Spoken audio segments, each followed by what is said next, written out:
आज पेश करेंगे गुजरात के मुख्यमंत्री नरेंद्र मोदी को। नरेंद्र मोदी इन चुनावों के बाद अपना एजेंडा बदलने की कोशिश कर रहे हैं, इसलिए इल्जामात भी नए हैं, सवालात भी नए। पेश है आपकी अदालत में गुजरात के मुख्यमंत्री नरेंद्र मोदी।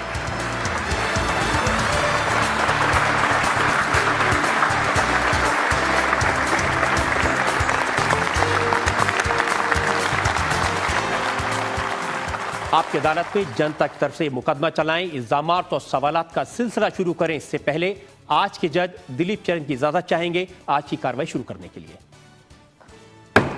कार्रवाई शुरू किया जाए। और इससे पहले कि हम सवाल पूछें नरेंद्र मोदी से, हम इल्जाम लगाएं नरेंद्र मोदी पर, उनसे सफाई मांगे, एक नजर डालेंगे नरेंद्र मोदी के करियर पर। बीजेपी के नेताओं में प्रचार के लिए सबसे ज्यादा डिमांड नरेंद्र मोदी की है। गुजरात के चीफ मिनिस्टर नरेंद्र मोदी ने विकास को अपना यूएसपी और पार्टी का एजेंडा बनाकर विधानसभा का चुनाव जीता। अब बीजेपी मोदी के इस फॉर्मूले को लोकसभा चुनाव में अप्लाई कर रही है। पिछले 5 साल में नरेंद्र मोदी ने अपनी इमेज बदली है। जिस तरह से उन्होंने गुजरात की सरकार चलाई, उनके विरोधियों को भी नरेंद्र मोदी की तारीफ करनी पड़ी। कुछ दिन पहले वाइब्रेंट समिट के दौरान रतन टाटा और सुनील मित्तल जैसे उद्योगपतियों ने नरेंद्र मोदी को देश की कमान संभालने की सलाह दी। लोकप्रियता और प्रशासन की क्षमता के बल पर नरेंद्र मोदी को बीजेपी में आडवाणी का सक्सेसर माना जाता है। आपकी अदालत में आज हम नरेंद्र मोदी के इस नए अंदाज और नए चेहरे को करीब से जानने की कोशिश करेंगे। आज का मुकदमा शुरू करते हैं। आपकी अदालत में पहला इल्जाम नरेंद्र मोदी का। आपकी अदालत में नरेंद्र मोदी पर इल्जाम है कि ये अकेलेपन के पुजारी हैं। आपके बचपन की बात देखें तो भरा पूरा परिवार था, 4 भाई बहन, माता पिता, लेकिन 17 साल की उम्र में सबको छोड़ के आप हिमालय की गुफाओं में चले गए थे। आपकी जानकारी सही है, लेकिन कुछ पाने के लिए कुछ छोड़ना पड़ता है। लेकिन अब नहीं लगता कि गलती की थी वहां गुफाओं में 4 साल बर्बाद करके? मुझे लगता है वही सबसे ज्यादा अच्छा काम किया है मैंने, और सबसे ज्यादा आनंददायक, मन को संतोष देने वाला काम था। अब ये तो नहीं होगा कि फिर मौका मिलेगा तो आप फिर से वहां चले जाएंगे हिमालय? मैं मौके की प्रतीक्षा में हूँ। आप संन्यास की बात करते हैं, लेकिन मैंने सुना कि जब आप गुजरात में जाते हैं तो लड़कियां अपने गाल आगे कर देती हैं, वहां पर ऑटोग्राफ कर दीजिए। अब उन बच्चों को मेरी जिंदगी का पता नहीं है और मांगते हैं ऑटोग्राफ अलग अलग, जैसा उनको जो जगह मिल जाए वो आ जाते हैं। अब उनको लगता है कि बच्चों को लगता है कि गाल पर करेंगे तो सारी दुनिया देखेगी कि आज मोदी जी के हस्ताक्षर मेरे गाल पे है, तो दुनिया को दिखाने के लिए उनको अपना भाल पे या गाल पे या हाथ पे वो करवा देते हैं बच्चे। तो कभी ऐसा नहीं लगता कि कुंवारे रहकर गलती कर दी? हो सकता है शायद ये कुंवारे होने का फायदा हो।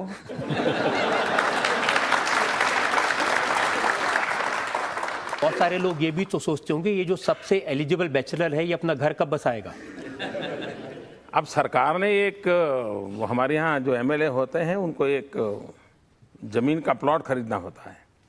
अब हमने जमीन का प्लॉट तो लिया है, उस पर मकान बनेगा कि नहीं मुझे मालूम नहीं, और घर कर बनेगा वो सोचेंगे। नरेंद्र मोदी एक नेता से ज्यादा एक ब्रांड बन गए हैं। आप जिस तरह के कुर्ते पहनते हैं, जैसा कुर्ता आपने पहना हुआ है, मैंने देखा न्यू जर्सी में, लंदन में मोदी कुर्ता चलता है। मैंने भी सुना है, और मेरे एक दोस्त अमेरिका से मेरे लिए कुर्ता लेके आए। मैं हैरान था, तो वो जो बता रहे थे कि अमेरिका में ये मोदी कुर्ता बिक रहा है। अभी मुझे किसी ने मोदी मिक्स करके कोई खाने की कुछ चीजें बिक रही है वो भेजा था। अब हो रहा है, शायद उनको व्यापार में काम आता है। मेरा नाम तो करने दीजिए, क्या है, किसी के भलाई के लिए काम आता हो तो क्या है। अहमदाबाद में मोदी के रिक्शे चलते हैं मोदी के नाम से। ये वो ऑटो रिक्शा जो है वो एक अलग कंसेप्ट है। उस ऑटो रिक्शा में आप जाएंगे तो वो आपको चॉकलेट देता है, बिस्लरी का पानी देता है, टेलीफोन की व्यवस्था देता है ऑटो रिक्शा में, और अगर आपका मोबाइल फ़ोन चार्ज करना है तो चार्जिंग की व्यवस्था देता है। तो एक प्रकार से उसने हवाई जहाज में जितनी सेवाएं मिलती है उससे ज़्यादा सेवाएं एक ऑटो रिक्शा वाला दे रहा है। लेकिन अब वो मोदी ऑटो हो गया है, तो मैं क्या करूँगा। लेकिन मैंने गुजरात के एक अखबार में पढ़ा कि तरनेतर के मेले में एक महिला ने अपने बच्चे से कहा कि ये दाढ़ी वाला देवता है। ये मैंने अखबार में पढ़ा था। हो सकता है ये मीडिया की कुछ कमाल हो, मीडिया ने मुझे पता नहीं किस किस रूप में पेश किया है और जनता जनार्दन ने किस रूप में पकड़ा है। बीजेपी में, आरएसएस में कहा जाता है कि पर्सनैलिटी कल्ट नहीं होना चाहिए, किसी व्यक्ति विशेष का नाम नहीं चलना चाहिए। मैं मानता हूं मनुष्य को देवता के रूप में नहीं मानना चाहिए, व्यक्ति पूजा नहीं होनी चाहिए। राजकोट में एक जगह है जहां पर आपके नाम का मंदिर बना दिया है। दरअसल क्या है कि ये जो सांप सपेरे वाले लोग हैं जो भटकते रहते थे, मैंने एक अभियान चलाया बच्चों को पढ़ाने का।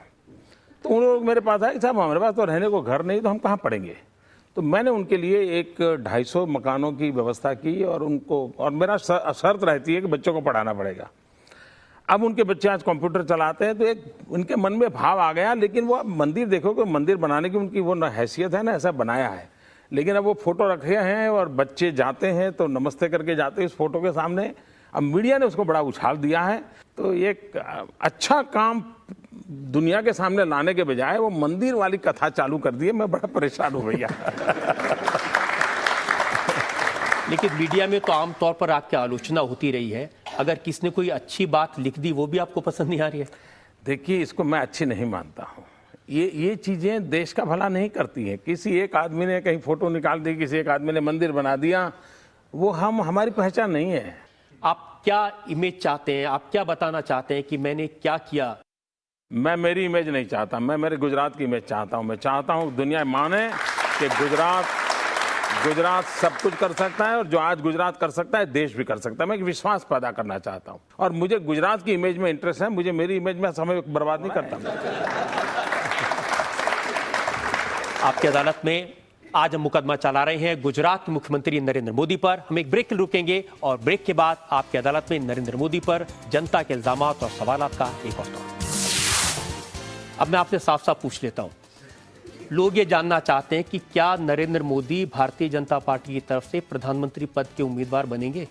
मैं आपको साफ साफ पूछना चाहता हूं, अब तक आपने साफ साफ पूछा क्यों नहीं?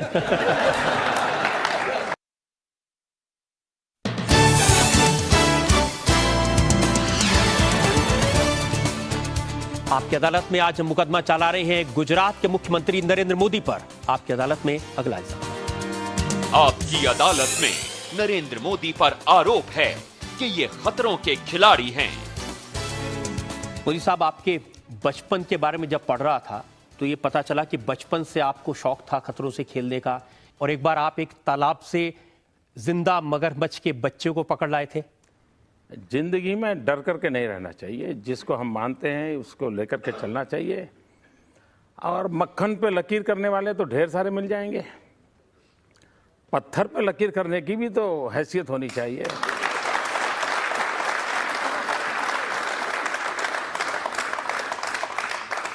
लेकिन आपने ऐसी ऐसी लकीर खींची है कि कांग्रेस के नेता कहते हैं ये पिराना मछली है जो दूसरों को खा जाती है। मैं दूसरों को खाया नहीं खाया मालूम, लेकिन गुजरात में पूरी कांग्रेस को तो खा गया। तो ये उनको परेशानी है, ये पीड़ा है उनको। ये पीड़ा इसलिए हुई कि आपने कहा कि राहुल गांधी एक्वेरियम की मछली है।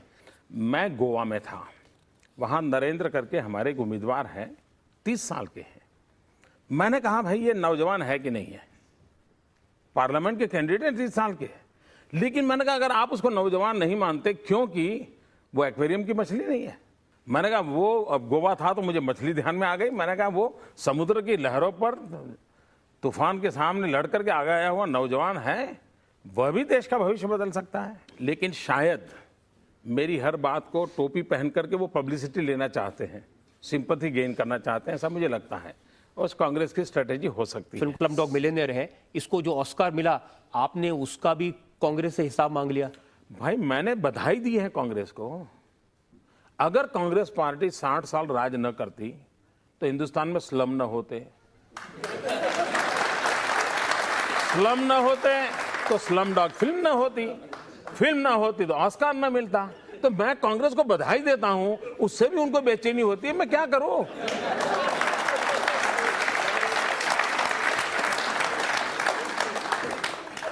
लेकिन अब तो कांग्रेस जय हो का नारा इस्तेमाल करेगी चुनाव में। उन्होंने इसके राइट्स खरीद लिए हैं, लेकिन उसके बावजूद आपकी जो पब्लिक मीटिंग्स हैं उसमें जय हो का गाना चलता है।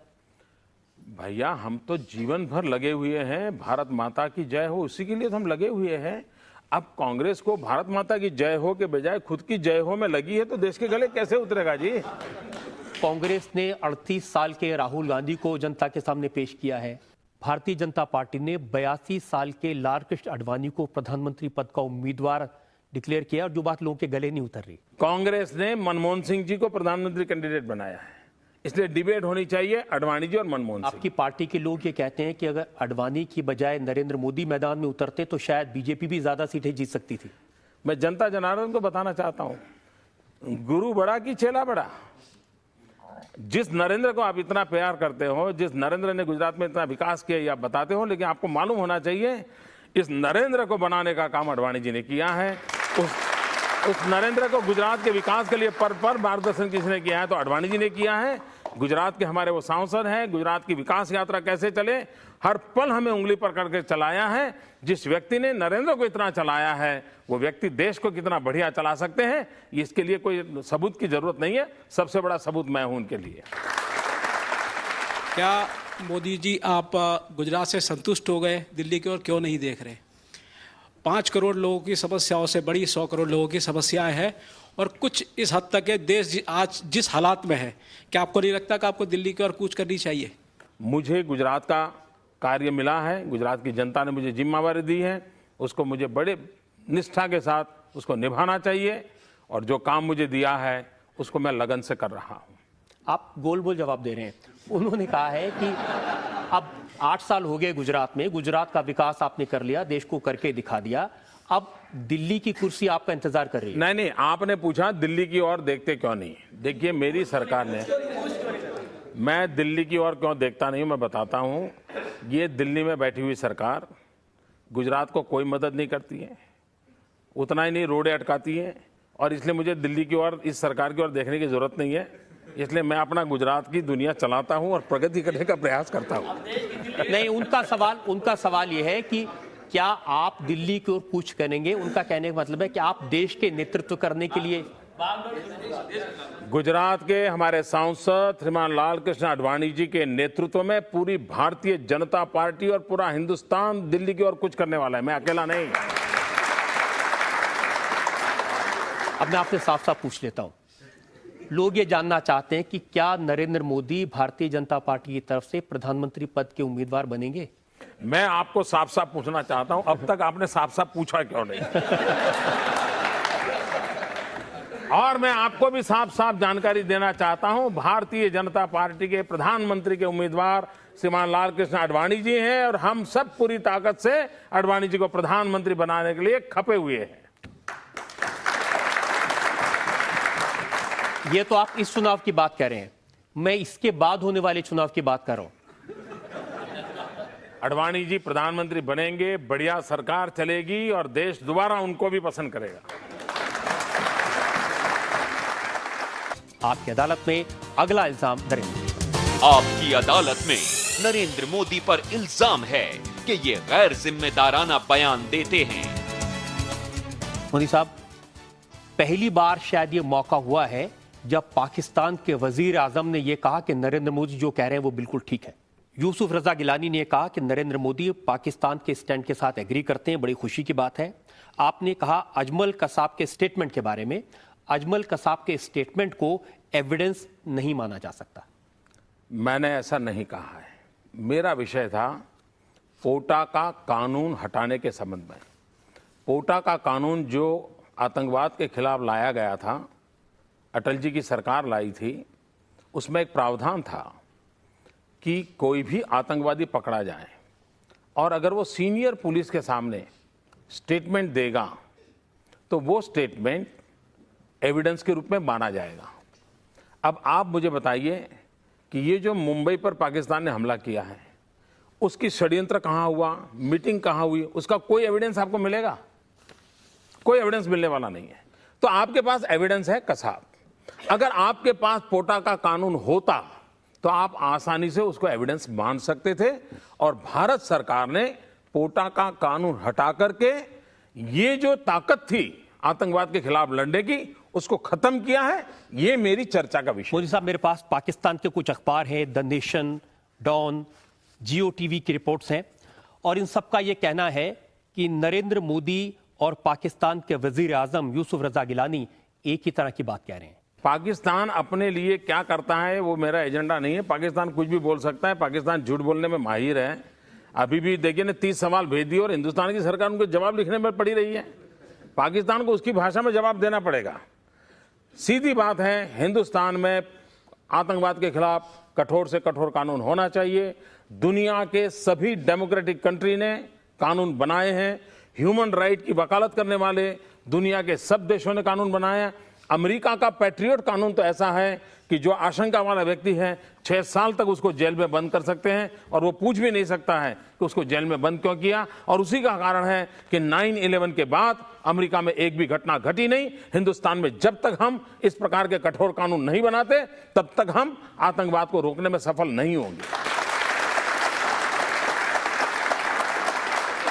लेकिन आपका एक और बयान है जिसका जिक्र पाकिस्तान के अखबारों में किया है। आपने कहा कि जब तक अंदर से कोई मदद नहीं मिलती इतना बड़ा अटैक नहीं हो सकता था, और इसका जमकर इस्तेमाल किया पाकिस्तान ने। मेरे बयान के 1 घंटे के बाद मुंबई के पुलिस कमिश्नर का बयान आया है कि 15 लोग थे जिन्होंने लोकली उनको सपोर्ट किया है, लॉजिस्टिक सपोर्ट दिया है। किसी ने रास्ता दिखाया होगा, किसी ने होटल दिखाई होगी, कोई ले गया होगा। ये मुंबई पुलिस कमिश्नर का बयान है और मेरा भारत सरकार को यही कहना है, अभी भी कहता हूं, दोबारा कहता हूं कि पाकिस्तान पर दुनिया भर के अंदर इस मुद्दे को लेकर के जितना सच्चाई कह सकते हैं करना चाहिए। लेकिन साथ साथ हिंदुस्तान में वो कौन लोग हैं जो पाकिस्तान से आकर के घुसे हुए हैं या हमारे हिंदुस्तान के हैं जो इस प्रकार से पाकिस्तान को मदद की है, उनको नंगा करके निकालना चाहिए और उनको फांसी के तख्त पर चढ़ाना चाहिए। देश के अंदर कोई ऐसी गद्दारी नहीं कर सकता। और ये मैं आज भी डंके की चोट पे बोलना चाहता हूं, हिंदुस्तान में वो मदद बिना कोई आदमी बाहर का आए करे के चला, हवाई जहाज में आकर के बॉम्बार्डिंग करके गया है क्या? सामान्य आदमी को समझ आता है, कोई तो होगा जिसने उसको रास्ता बताया होगा। पहले रेकी करने आए होंगे तब किसी ने बताया होगा।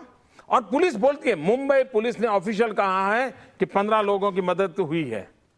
तो चर्चा का विषय यह होना चाहिए कि ये दिल्ली की सरकार वोट बैंक की राजनीति के खातिर ये लोगों को खोजने की बात में ढिलाई क्यों करती है। लेकिन दिल्ली की सरकार तो ये कह रही कि ऐसा लगता है कि नरेंद्र मोदी पाकिस्तान के टच में है। वैसे तो मेरा पूरा राज्य पाकिस्तान के टच में है, क्योंकि हम गुजरात और पाकिस्तान पड़ोस में है, तो हमारा तो पूरा राज्य उनके टच में है और हम उनके कारनामों को जानते हैं और जानना भी चाहिए। कोई ऐसा स्टेट होगा क्या कि दुश्मन देश क्या कर रहा है उसकी जानकारी न रखे? ऐसा हो सकता है क्या कोई देश? वो दिल्ली वाले हो सकते हैं, हम नहीं हो सकते। हम तो जागेंगे, बराबर ध्यान रखेंगे। और मैं चाहता हूं कि इन दिनों आतंकवाद के खिलाफ एक मन बनाकर लड़ा जाए, इसलिए मैं राजनीतिक बयानबाजी करना नहीं चाहता हूं, लेकिन आतंकवाद के खिलाफ एक माहौल बनाना बहुत आवश्यक है, मैं साफ मानता हूं। लेकिन राजनीतिक बयानबाजी तो आप करते हैं जब आप इलेक्शन के लिए स्पीचेस देते हैं, जब आप पब्लिक मीटिंग्स करते हैं। आप कहते हैं कि उग्रवादियों पर अगर नकेल कसनी है तो भारतीय जनता पार्टी को वोट दो। वो तो आतंकवाद को खत्म करने के लिए नहीं, राजनीति थोड़ी है। आतंकवाद को खत्म करना है कि नहीं करना है भाई? सब बोल रहे हैं आतंकवाद को खत्म करना है, तो खत्म करने के लिए जो कर सकता है उसको काम दो। पूरा देश को कहना चाहिए नहीं, का राजनीति थोड़ी है। लेकिन आतंकवाद को तो आपने एक ये राष्ट्र नीति है, ये राजनीति नहीं है भैया। राष्ट्र की हर व्यक्ति को सुरक्षा चाहिए और ये करना चाहिए। जो नहीं करते उनको पूछो कि भाई आप वोट बैंक की राजनीति के खातिर आतंकवाद को ये पनपा के क्यों देते हो? भाई ऐसा तो नहीं है कि आपके राज में आतंकवादी हमले न हुए हो? गुजरात में आतंकवादी आए, उनको समझ आ गया कि गुजरात जाने का क्या खमियाजा भुगतना पड़ा।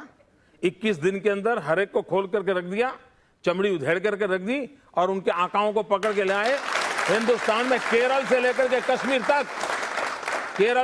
कश्मीर तक हर राज्यों से उनके जितने आका थे वो पकड़ लिए। और गुजरात में आतंकवाद की घटना घटी, उसका नतीजा ये हुआ कि देश की सब सरकारों को 5 साल से आतंकवादी घटनाएं घटती थी, लेकिन वो किसी को पकड़ते नहीं थे। गुजरात में पकड़ने के बाद उनको पकड़ने के लिए जाना पड़ा और उसके बाद देश भर में पकड़ने की बात शुरू हुई। तो गुजरात का एक बहुत बड़ा कंट्रीब्यूशन रहा है और सिमी के पूरे नेटवर्क को, उनके सारे आकाओं को पकड़ कर रख दिया हमने। तो देश की बहुत बड़ी भलाई का काम किया गुजरात ने। आप कहते हैं अपनी पब्लिक मीटिंग्स में अगर बीजेपी की सरकार सत्ता में आएगी तो अफजल गुरु को फांसी भी लटका दिया जाएगा। ये आतंकवाद का इस्तेमाल नहीं है सियासत के लिए? अफजल गुरु को फांसी नहीं देनी चाहिए क्या? क्या देश में इस चीजों की लोकतंत्र में डिबेट होनी चाहिए कि नहीं होनी चाहिए? क्या डिबेट होनी चाहिए? मोदी कुर्ते की डिबेट होगी क्या? देश में लोकतंत्र में मोदी कुर्ते की डिबेट करोगे क्या? हर सियासत में क्या हो रहा है, क्या होना चाहिए, इसी की तो डिबेट होनी चाहिए। And this is the true democracy. और चुनाव ये लोकतंत्र का सबसे बड़ा उत्सव होता है और उत्सव में बहस होनी चाहिए, इश्यूज की चर्चा होनी चाहिए और ये राष्ट्र नीति से जुड़े हुए हैं। अफजल गुरु को फांसी मिलना चाहिए। मैं यहाँ के जनता की अदालत को पूछना चाहता हूँ, अफजल गुरु को फांसी मिलनी चाहिए? एक आदमी मिलेगा जो कहेगा अफजल गुरु को फांसी ना मिले? और कोई मुझे बताएं, हमारे जनरल वैद की हत्या हुई थी, एक पंजाब के एक लड़के ने उनकी हत्या की थी, उसको फांसी हुई। फांसी होने के बाद उसने भी दया की अर्जी की थी, लेकिन भारत सरकार की कैबिनेट ने 15 मिनट में निर्णय किया उसको फांसी पर लटका देना चाहिए और उसको तुरंत डेट तय करके फांसी पर लटका दिया गया। जनरल वैद्य के हत्यारों को, जो पंजाब का लड़का था, 15 मिनट के अंदर निर्णय कर सकते हो। अब अफजल गुरु को क्यों शोकेस में रखा हुआ है भाई? किसको दिखाना चाहते हो? और सुप्रीम कोर्ट को मानोगे कि नहीं मानोगे? देश में जवाब उन लोगों ने देना चाहिए जो इस प्रकार की हरकतें करते हैं। जवाब हमसे मत मांगो जो ये कहते हैं कि गुनहगार को फांसी मिले। हम तो न्याय के पक्ष में बोल रहे हैं। लेकिन क्या ऐसे इश्यूज को आप चुनाव में इस्तेमाल करेंगे वोट लेने के लिए? लोगों को ये इस्तेमाल नहीं है, ये इस्तेमाल शब्द ठीक नहीं है। लोकतंत्र में लोक शिक्षा ये हर एक राजनीतिक दल का कर्तव्य है कि जिसने जनता को शिक्षित करना चाहिए, मीडिया के माध्यम से शिक्षित करना चाहिए, जहां मौका मिले वहां कहना चाहिए। और देश में आतंकवाद के खिलाफ बोलते हैं तो आतंकवाद का कानून के संबंध में आएगा, आतंकवादियों को सजा के संबंध में आएगा, आतंकवादियों को किस प्रकार से ट्रीटमेंट करनी चाहिए उसका आएगा। ये सारे राष्ट्रनीति के विषय हैं और उसकी बहस होनी चाहिए। 26/11 की घटना के समय आप इंचार्ज होते तो क्या कर सकते थे? पहली बात है, जो मैंने गुजरात में किया वो करके दिखाता। मुझे देर नहीं लगती, मैं आज भी कहता हूं पाकिस्तान को उसकी भाषा में जवाब देना चाहिए, पाकिस्तान को उसी की भाषा में जवाब देना चाहिए। ये लव लेटर लिखना बंद करना चाहिए। ये प्रणब मुखर्जी रोज एक चिट्ठी भेज रहे हैं और वो सवाल भेज रहे हैं, ये जवाब देते फिरते। गुनाह वो करे और जवाब भारत सरकार दे रही है। लेकिन इंटरनेशनल प्रेशर है, उसका भी तो ख्याल रखना पड़ेगा सरकार को। इंटरनेशनल प्रेशर पैदा करने की ताकत आज हिंदुस्तान में 100 करोड़ का देश है। पूरी दुनिया पे प्रेशर हम पैदा कर सकते हैं जी। कोई हम पर कैसे प्रेशर पैदा करे? ये उल्टी गंगा क्यों चली? मैं हैरान हूं जी। पाकिस्तान हमको मार के चला गया, पाकिस्तान ने हम पर हमला बोल दिया मुंबई में, और हमारे मंत्री जी अमेरिका गए और रोने लगे, ओबामा ओबामा ये हमको मार के चला गया, बचाओ बचाओ। ये कोई तरीका होता है क्या? पड़ोसी मार के चला जाओ और अमेरिका जाते हो? अरे पाकिस्तान जाओ ना। क्या तरीका होता? पाकिस्तान जो भाषा में समझे समझाना चाहिए। वही तो मैं आपसे समझने की कोशिश, वही तो मैं कह रहा हूं, पाकिस्तान जो भाषा में समझे वो समझाना चाहिए। आपकी अदालत में अगला इल्जाम नरेंद्र मोदी पर। आपकी अदालत में नरेंद्र मोदी पर इल्जाम है कि इनके विरोधी इन्हें मौत का सौदागर कहते हैं। ये आरोप सोनिया गांधी का है। आपको याद होगा, उन्होंने गुजरात में जाके कहा था कि नरेंद्र मोदी मौत के सौदागर हैं। उनकी मातृभाषा इटालियन है और उसके कारण शायद वो शब्दों को समझ नहीं पाई। हकीकत तो थी मत के सौदागर। अब वो बेचारी बोल गई मौत के सौदागर। तो हम मत के सौदागर हैं तो अच्छी बात है। गुजरात की जनता ने हमको आशीर्वाद दे दिया। लेकिन सच्चाई ये है कि आप पूरे गुजरात को एक रिपब्लिक की तरह चलाते हैं, रिपब्लिक ऑफ गुजरात, जैसे आप उसके प्रधानमंत्री हो। बाकी देश में क्या होता है उससे आपको कोई मतलब नहीं है। पहली बात है कि मैं भारत के संविधान को समर्पित हूं और भारत के संविधान में जो व्यवस्था है उसी के तहत मैं गुजरात चलाता हूं। लेकिन मैं इनिशिएटिव लेता हूं। अब जैसे मेरे यहाँ vibrant Gujarat global investor summit हुआ, 50 देश वहां रिप्रेजेंट हुए। किसी देश के प्रधानमंत्री, किसी देश के उप प्रधानमंत्री, किसी देश के उपराष्ट्रपति, ढेर सारे देशों के कैबिनेट मिनिस्टर्स, कोई 100 से ज्यादा डिप्लोमेट्स, ये सारे लोग गुजरात की धरती पर आए क्योंकि उनको कहीं कहीं तो जाना होता है। वो दिल्ली में आएंगे तो दिल्ली भी एक स्टेट तो है ही है। अब वो गुजरात आए, इसका मतलब ये नहीं है कि मैं कोई देश से अलग हूं और गुजरात का जिम्मा है कि वो जितना अच्छा हो सके करें, पूरे विश्व के अंदर गुजरात की अच्छाइयों के माध्यम से देश की अच्छाइयों को पहुंचाएं। ऐसा लग रहा है कि आप लोगों का ध्यान सांप्रदायिकता से हटाकर अब विकास की तरफ डालना चाहते हैं, फिर इस पूरे एजेंडे को बदलने की कोशिश कर रहे हैं। मैं ग्लोबल गुजरात बनाने का प्रयास कर रहा हूं। मैं चाहता हूं कि दुनिया में गुजरात का डंडा पीटता रहे, गुजरात की ओर दुनिया आकर्षित हो। मेरा ये दायित्व है, मुझे करने का गर्व है। लेकिन आपकी पार्टी आज भी विकास के एजेंडे पर लोकसभा चुनाव नहीं लड़ रही। नहीं, पार्टी का एक ही एजेंडा है। मैं मानता हूं इस चुनाव में हम इसी बात पे बात कर रहे हैं।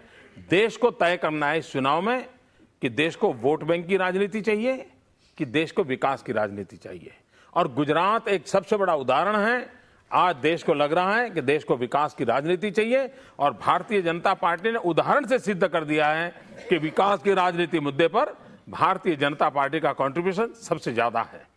वो गुजरात में साबित किया आपने, लेकिन जब आपकी पार्टी का एजेंडा देखते हैं, वहां फिर से राम मंदिर की बात हुई, वहां पुराने इशू, किसानों की बात हुई है, वहां मजदूरों की बात हुई है, वहां पर नौजवान बेरोजगार नौजवानों की बात हुई है, वहां विमेन एम्पावरमेंट की बात हुई है, वहां पर फॉरेन पॉलिसी की चर्चा हुई है, वहां पर डिफेंस पॉलिसी की चर्चा हुई है। इन सारे विषयों की चर्चा हुई है। इसलिए मीडिया का एजेंडा हो सकता है, भारतीय जनता पार्टी इन सारे विषयों पर वहां पर चर्चा की है। पूरी दुनिया में रिसेशन है, हर जगह लोगों की नौकरियां जा रही हैं, हर जगह लोगों की तनख्वाहें काटी जा रही हैं। तो गुजरात में विकास की बात करना, गुजरात में 25 लाख नौकरियों की बात करना, गुजरात में 12 लाख करोड़ की बात करना, ये स्टंट नहीं है। दिल्ली में प्रधानमंत्री पद पर बैठे थे प्रणब मुखर्जी जी, उन्होंने बयान दे दिया 5 लाख लोगों का रोजगार चला गया है। वो कहते हैं आगे भी जाएगा। मैं ये तो मानता हूं आगे जाने वाला है। सबसे पहला रोजगार जाने वाला है 16 मई को, जब चुनाव के रिजल्ट आएंगे, इन सबका रोजगार जाने वाला है। इन सबका रोजगार जाने वाला है जो दिल्ली की सरकार में बैठे हैं। लेकिन ये प्रकार का निराशा का भाव, जबकि गुजरात में हमने vibrant Gujarat global investor summit किया, 12 लाख करोड़ रुपया की इन्वेस्टमेंट का एमओयू साइन होता है, 25 लाख नौजवानों को रोजगार की संभावना खड़ी होती है। इस विश्वास के साथ गुजरात बोलता है। और मैं देशवासियों को कहना चाहता हूं, रोजी रोटी के लिए गुजरात एक ऐसी जगह बनेगी, देश का कोई भी नौजवान अपना भविष्य आजमाने के लिए गुजरात की धरती पर आ सकता है। आपके विरोधी तो कहते हैं कि नरेंद्र मोदी एजेंडा बदलने की कोशिश कर रहे हैं। मेरा एजेंडा है विकास, मेरा एजेंडा रहेगा विकास, और मेरा एजेंडा विकास है जिस पर गुजरात की जनता ने मोहर लगाई है, 3-3 बार मोहर लगाई है। लोग बार बार एक ही बात आपसे पूछ रहे हैं कि आप दिल्ली आकर भारतीय जनता पार्टी की तरफ से प्रधानमंत्री पद संभालेंगे या नहीं संभालेंगे। मैं वही कहता हूं कि गुजरात के काम को देख करके लोगों का अगर मेरी चर्चा करते हैं तो मैं लोगों को समझा रहा हूं कि गुजरात में हमारी सफलता इसलिए हुई है क्योंकि अडवाणी जी ने नरेंद्र मोदी को चलाया है, सिखाया है, समझाया है, और अडवाणी जी गुजरात के सांसद हैं और उनके मार्गदर्शन के कारण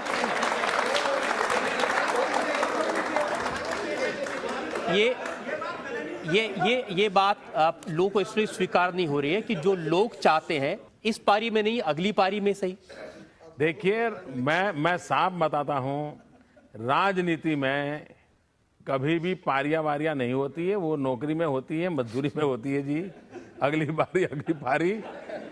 मैं ये मानता हूं अडवाणी जी के नेतृत्व में देश बहुत प्रगति करेगा, बहुत विकास करेगा, विकास भी करेगा, सुरक्षा भी प्राप्त करेगा। ये मेरा कन्विक्शन है।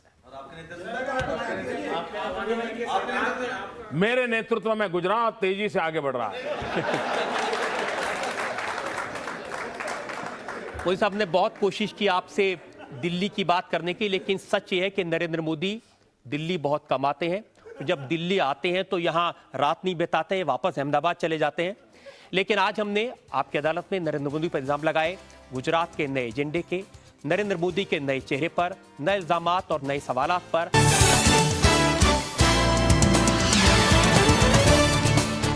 आपकी अदालत में आज हमने नरेंद्र मोदी पर इल्जाम लगाए उनके नए एजेंडे को लेकर। नरेंद्र मोदी पर नए इल्जामात और नए सवालात पर उन्होंने बेबाकी से हर सवाल का जवाब दिया। हम चलते हैं आज के जज दिलीप चेरिन के पास आज के मुकदमे पर फैसले के लिए। अदालत का फैसला यह है कि Modi is truly the missile man of Gujarat. शायद अडवाणी उनका वॉरहेड हो इस वक्त, और देश में यह सवाल अभी भी रहेगा कि इस इलेक्शन के बाद आगे जाकर गुजरात की प्रगति पे वो कंसंट्रेट करेंगे कि सारा देश के विकास पे जो उनका नया मुद्दा है, इस मुद्दे लेके अगर दिल्ली आना हो तो मुझे लग रहा है कि इस वक्त वो तैयारी पे है, अगले बार शायद वो रेडी होंगे।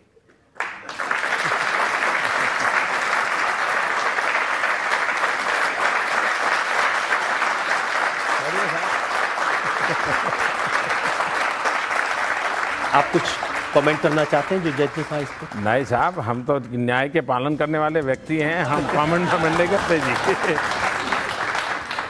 उम्मीद करते हैं कि कोर्ट आपकी में कुछ अदालत बोला नहीं जाता। उम्मीद ये करते हैं कि आपकी अदालत में आज के जज ने जो फैसला दिया है शायद नरेंद्र मोदी उस पर विचार करेंगे, और इस बार नहीं तो कम से कम अगली बार नरेंद्र मोदी को हम दिल्ली में जरूर देखेंगे। तब इन पर नए